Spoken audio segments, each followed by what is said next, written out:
नाम की स्तुति हो। प्रभु का बहुत बहुत धन्यवाद। आज एक नया वीडियो अपलोड करने का मौका परमेश्वर ने दिया, इसके लिए उनका बहुत बहुत धन्यवाद।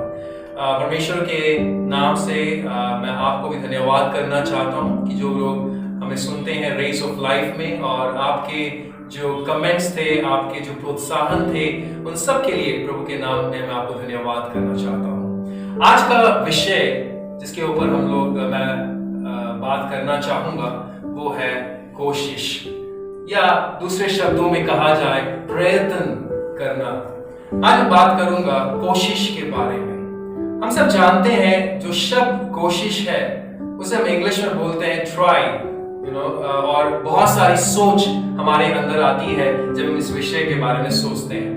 हर व्यक्ति अपने जीवन में कोशिश करता है, चाहे वो पुरुष हो, चाहे वो स्त्री हो, चाहे वो प्रभु को जानने वाला जन हो, चाहे वो प्रभु को ना जानता हो। हर व्यक्ति अपने जीवन में कोशिश करता है, और कोशिश के जब एक व्यक्ति करता है उसका परिणाम या तो सकारात्मक होता है यानी कि अच्छा होता है, या तो नकारात्मक होता है यानी कि गलत होता है।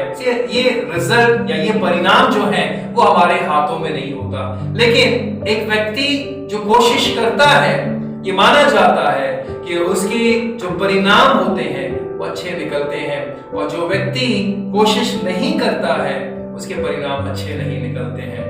ये सब बातें स्वाभाविक हैं और हम जानते हैं। लेकिन आज इस वीडियो में मैं आपको प्रभु के वचन से दिखाना चाहूंगा कि हमें किस तरह की कोशिश करनी चाहिए। प्रभु कैसी कोशिश के बारे में बताता है। पहली बात, जब हम कोशिश करते हैं हमें पता होना चाहिए कि हमें प्रभु में बने रहकर कोशिश करना चाहिए। इसका मतलब क्या है? इसका मतलब ये है कि अगर एक व्यक्ति जो प्रभु यीशु मसीह को जानता है और प्रभु में बना हुआ है तो उसका सफल होना तय है। उसे कोई ताकत रोक नहीं सकती सफल होने से। मेरे प्रियजनों, मैं आपको आज सुबह प्रभु के पवित्र वचन से एक ऐसी घटना दिखाना चाहूंगा जो प्रभु के वचन में लिखा है। यूहन्ना रचित सुसमाचार 2 अध्याय 4 पद से लेकर अगर 10वां पद आप पढ़ते हैं, वहां पर आप देखते हैं कि प्रभु यीशु मसीह एक शादी में जाते हैं। वो शादी काना नामक एक जगह पे होती है, और जब प्रभु वहां उस शादी में जाते हैं उनकी माता भी वहां पर होती है। अगर आप 4 पद पढ़ें, वहां इस तरह से लिखा है, जब दाखरस घट गया तो यीशु की माता ने उससे कहा कि उनके पास दाखरस नहीं रहा।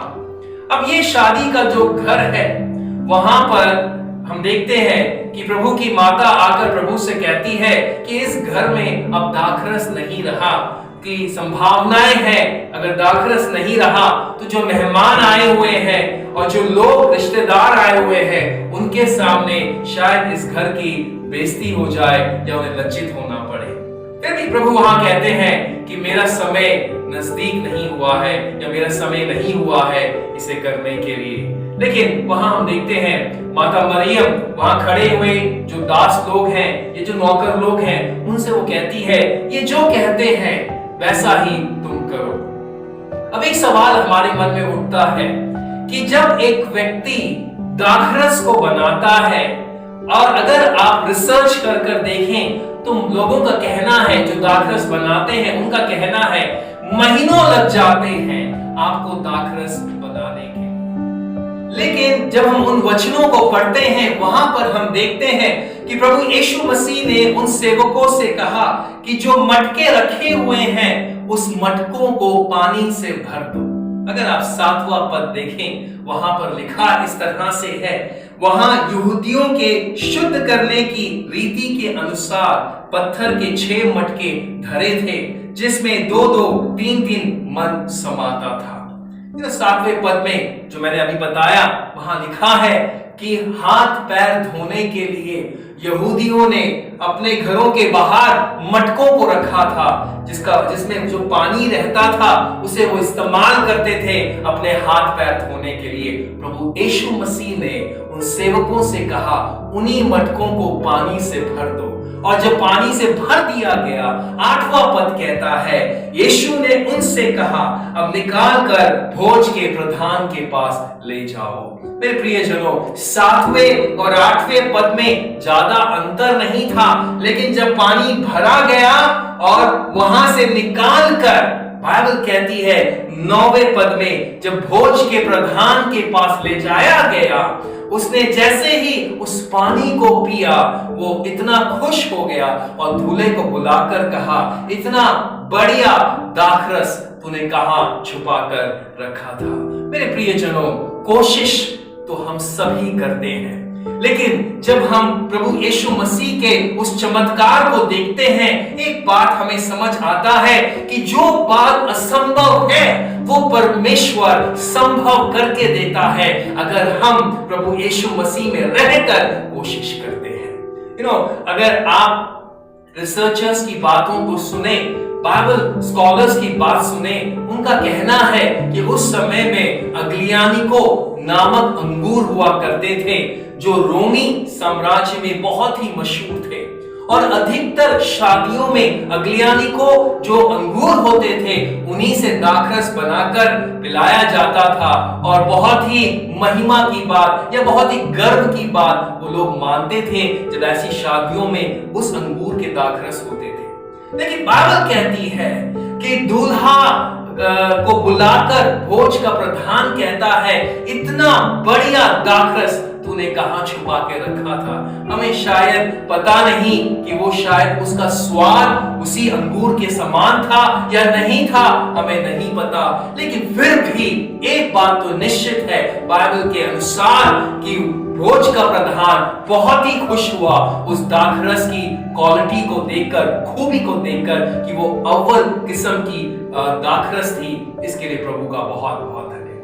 मेरे प्रियजनों, हम भी अपने जीवनों में अव्वल होना चाहते हैं, सफल होना चाहते हैं, जी जान लगाते हैं, लेकिन बाइबल कहती है कि अगर एक व्यक्ति प्रभु यीशु मसीह में बना रहता है और वो कोशिश करता है, उसका काम सफल होना निश्चित है, उसका काम बरकत होना निश्चित है, क्योंकि परमेश्वर की आशीष उसकी कोशिश पे बनी है। दूसरी बात, जब हम कोशिश करते हैं तो हमें 100% कोशिश करना चाहिए। ये बहुत स्वाभाविक है कि अगर एक व्यक्ति पूरी तरह से कोशिश नहीं करता हो तो उसका सफल होना बहुत ही मुश्किल है।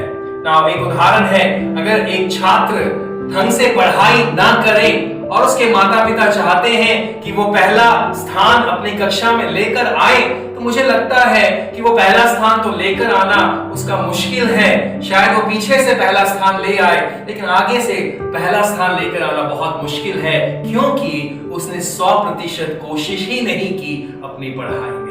कई बार हम विश्वासी लोग परमेश्वर पे आरोप लगाते हैं कि परमेश्वर ऐसा क्यों हो रहा है मेरी जिंदगी में, मैं अपने काम में सफल क्यों नहीं हूं, मुझे प्रमोशन क्यों नहीं मिलता, क्योंकि हम 100% कोशिश करते ही नहीं है। अगर हम बाइबल में देखें तो उत्पत्ति 2 अध्याय 16 और 17 पद में हम देखते हैं परमेश्वर ने आदम और हव्वा से कहा कि तुम इस बगीचे के सारे वृक्ष के फल खा सकते हो, लेकिन इस वृक्ष का फल तुम नहीं खा सकते। हम सब जानते हैं उस कहानी के बारे में कि क्या हुआ आगे चलकर, लेकिन एक चीज जो बहुत ही इंटरेस्टिंग है वहां पर हम देखते हैं, अगर हम 3 अध्याय और 13वां पद अगर हम पढ़ें उत्पत्ति में, वहां पर इस तरह से लिखा है, तब यहोवा परमेश्वर ने स्त्री से कहा, तूने ये क्या किया है? स्त्री ने कहा, सर्प ने मुझे बहका दिया, तब मैंने खाया है। आप देख सकते हैं कि हव्वा ने बड़े आसानी से सांप के ऊपर या सर्प के ऊपर यह आरोप लगा दिया कि उसने बहकाया तो मैं बहक गया। मैं आपको एक और पद दिखाना चाहूंगा, उत्पत्ति 3 अध्याय 1 पद, वहां पे इस तरह से लिखा है, यहोवा परमेश्वर ने जितने बनेले पशु बनाए थे उन सब में सांप या सर्प धूर्त था। अब सबसे रुचि वाली बात ये कि इस वचन को जब हम पढ़ते हैं, वहां लिखा है कि परमेश्वर ने जब सर्प को बनाया था, सारे पशुओं में सबसे ज्यादा धूर्त था, लेकिन इंसानों से ज्यादा धूर्त नहीं था या इंसानों से ज्यादा बुद्धिमान नहीं था। लेकिन फिर भी हव्वा और आदम सर्प के जाल में फंस गए, क्योंकि उन्होंने 100% कोशिश नहीं की प्रभु के वचन के पालन करने में। कई बार हम अपने आप में भी इसी तरह संघर्ष करते हैं। हम जानते हैं प्रभु का वचन हमसे क्या कहता है। हम जानते हैं प्रभु का वचन कहता है कि व्यभिचार नहीं करना चाहिए, चोरी नहीं करना चाहिए, हमें झूठ नहीं बोलना चाहिए, वचन पढ़ना चाहिए, प्रभु के पीछे चलना चाहिए। लेकिन इन सब को जानने के बावजूद भी हम सब अपने जीवन में कहीं ना कहीं समझौता कर बैठते हैं, और वो समझौता हमारे पराजय का कारण बन जाता है। मेरे प्रियजनों, अगर हम प्रभु के पीछे चलते हैं तो हमें 100% चलना है। आप दो नावों पे पैर नहीं रख सकते ये सोचते हुए कि मैं दुनिया में भी हूं और मैं एक विश्वासी भी हूं। इस तरह से आप जीवन जी नहीं सकते। अगर आप प्रभु में हैं तो प्रभु में बनकर रहे, अगर आप दुनिया में हैं तो दुनिया में रहे। बीच का रास्ता कभी आपको सफलता नहीं देगा, क्योंकि 99% वाला जन सफल नहीं होता, 100% कोशिश करने वाला जन सफल होता है। तीसरी बात, हमें कोशिश बुरी परिस्थिति में भी करनी चाहिए। ये बुरी परिस्थिति है क्या? हम कभी कभार दुखी भी रह सकते हैं, हम निराशा में भी रह सकते हैं, हम परेशानी में भी रह सकते हैं, पर इसका मतलब ये तो नहीं कि अगर हम दुखी हैं तो हम कोशिश करना छोड़ दें, हम परेशानी में हैं तो हम कोशिश करना छोड़ दें, अगर हम दुख में हैं तो कोशिश करना छोड़ दें। बिल्कुल भी नहीं। अगर हम बुरी परिस्थिति में हैं तो भी हमें कोशिश करते रहना चाहिए उस समय तक जब तक हम सफल ना होने पाए। मैं आपको एक उदाहरण देता हूं जो मेरे मायने में सबसे अच्छा उदाहरण है, प्रभु यीशु मसीह। हमारे प्रभु जब गेत्सेमने के बगीचे में थे और जब उन्हें पकड़वाया जाने वाला समय नजदीक उनका आ रहा था, वो जब उस बगीचे में थे 3 बार उन्होंने प्रार्थना की, और वो प्रार्थना इस प्रकार थी। बाइबल कहती है उन्होंने कहा कि हे पिता, हो सके तो ये दुख का कटोरा आप हटा दीजिए, लेकिन फिर भी मेरी इच्छा नहीं बल्कि आपकी इच्छा पूरी होने पाए। आप देख सकते हैं कि प्रभु यीशु मसीह स्वयं कोशिश कर रहे थे कि पिता की आज्ञाओं का पालन करने के लिए, या पिता की उस योजना को पूरा करने के लिए जिसके लिए वो स्वर्ग छोड़कर पृथ्वी पर। मेरे प्रियजनों, जब हम गेत्सेमने के बगीचे के बारे में पढ़ते हैं, वहां पर हम देखते हैं कि प्रभु यीशु मसीह का लहू पसीने के समान बहने लगा। अगर आज मेडिकल टर्म्स में कहा जाए तो उसे हेमाटिड्रोसिस कहा जाता है। हेमाटिड्रोसिस का मतलब है कि आप जब बहुत ज्यादा दबाव में होते हैं मानसिक रूप से, तब ऐसी अवस्था आपके शरीर के साथ होती है। और बाइबल कहती है यही अवस्था प्रभु यीशु मसीह के साथ भी हुई जब वो उस गेत्सेमने के उद्यान में या बगीचे में थे। मेरे प्रियजनों, आपको पता होना चाहिए कि कितनी मानसिक दबाव में होने के बावजूद भी प्रभु यीशु मसीह कोशिश कर रहे थे अपने पिता की आज्ञाओं का पालन करने के लिए। मेरे प्रियजनों, जब ऐसी अवस्था आपके शरीर पे हो जाती है हेमाटिड्रोसिस की, तो आपका पूरा शरीर की त्वचा नाजुक बन जाती है। और अगले दिन जब प्रभु यीशु मसीह के ऊपर रोमी सैनिक लोग जब कोड़े बजा रहे थे, मार रहे थे उन्हें, तो उनकी शरीर की अवस्था वैसे ही बहुत नाजुक हो चुकी थी। आपको पता है जब रोमी सैनिक उन्हें कोड़े मार रहे थे, उनके कोड़ों पे नुकीली हड्डियां लगी हुई थी और मेटल बॉल्स लगे हुए थे, यानी धातु के गोले लगे हुए थे। और जब उनके शरीर को ऊपर मारा गया कोड़े, 39 कोड़े जब उन्हें मारे गए, 39 कोड़ों ने उनके शरीर के कोने कोने में जाकर गहरे घाव दिए, क्योंकि उनके शरीर की त्वचा पहले से ही नाजुक थी। इस कारण बहुत अधिक लहू बहने लगा, और उस लहू बहने के बीच में भी बाइबल कहती है कि उनकी त्वचा पूर्ण रूप से फट चुकी थी और लहू बह रहा था, बहुत दर्द में वो थे। फिर भी उन्होंने एक बार भी पिता को नकारा नहीं, बल्कि कोशिश करते रहे उस पिता की आज्ञा का पालन करने के लिए। पर आप देख सकते हैं एक क्रूस का मॉडल है। यहाँ पर ये लकड़ी तो बहुत मुलायम है, बहुत ही स्मूथ है, लेकिन जिस क्रूस पर, जिस लकड़ी पर प्रभु यीशु मसीह को क्रूसित किया गया, वो बहुत ही खदेड़ी एक लकड़ी थी, जिसके लगते ही उनके शरीर में और घाव बढ़ गया। आप यहाँ पर देख सकते हैं कि ये जो डंडा है, इस तरह इसे पटिकुलम कहा जाता है। और पटिकुलम में जब आपके हाथों को रखा जाता है, लगाया जाता है, और कीलें यहाँ पर नहीं ठोकी गई, बल्कि कीलें उनकी कलाई पर ठोकी गई। अगर कीलें यहाँ पर ठोकी जाती, उनकी हथेली पर ठोकी जाती, तो उनके शरीर के वजन के कारण पूरा हाथ उनका फट जाता और वो नीचे गिर जाते।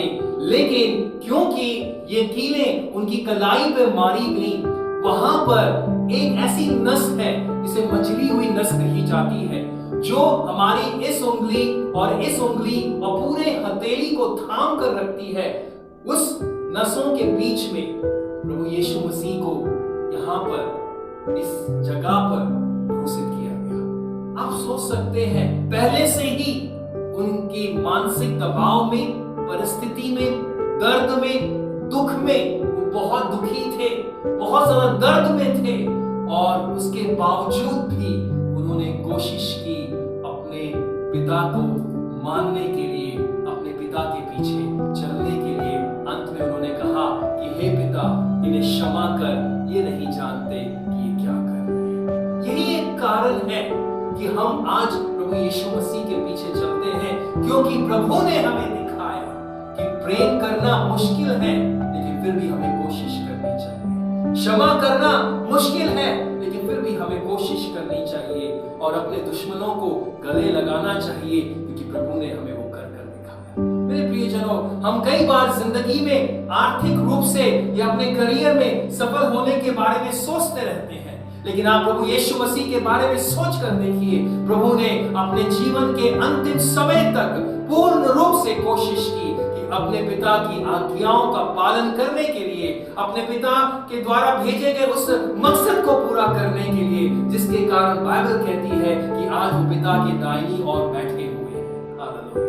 बाइबल कहती है हर एक घुटना झुकेगा, हर जुबान कहेगी कि यीशु ही प्रभु है, क्योंकि उन्होंने कोशिश की पिता परमेश्वर को मानने के लिए और उनके बारे में दूसरों को बताने के लिए। आप लोग जो मुझे सुन रहे हैं, क्या आप भी प्रभु यीशु में होकर कोशिश करते हैं अपने काम को करने के लिए?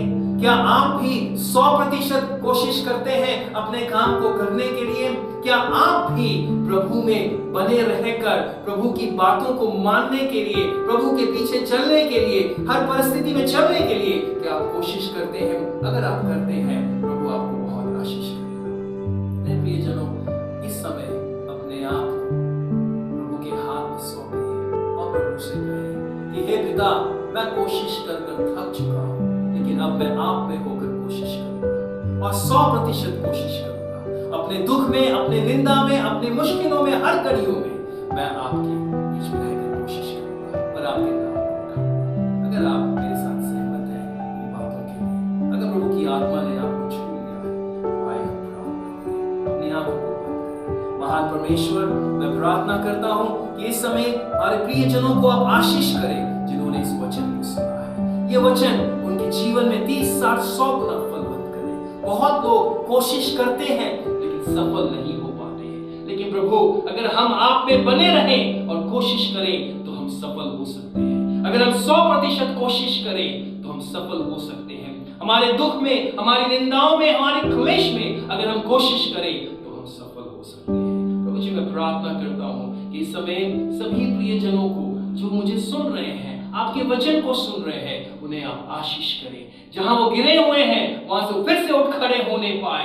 जहां पे वो निराश पड़े हुए हैं, जहां पे वो हताश पड़े हुए हैं, वहां उठ खड़े होने पाए और फिर से कोशिश करें। और प्रभु, आप उन्हें बहुत बहुत आशीष करें और बरकत करें और तेरे नाम की महिमा उठाने वाले होने पाए। धन्यवाद प्रभु, आपने मेरी प्रार्थना को सुना। यीशु के नाम से मांगते हैं, आमीन। मेरे प्रियजनों, मैं उम्मीद करता हूँ इस वीडियो से होकर प्रभु ने आपसे बात की है, और अगर प्रभु ने आपको छुआ है तो ज़रूर इस वीडियो को लाइक करें और सब्सक्राइब करें। हो सके तो इस वीडियो को उन लोगों तक भी फॉरवर्ड करें जो हिंदी बोलते हैं, जानते हैं और प्रभु के बारे में सुनना चाहते हैं। प्रभु की आत्मा उनसे भी बात करे और उन्हें भी आशीष करे और आपको भी आशीष करे। सबको जय मसीह की।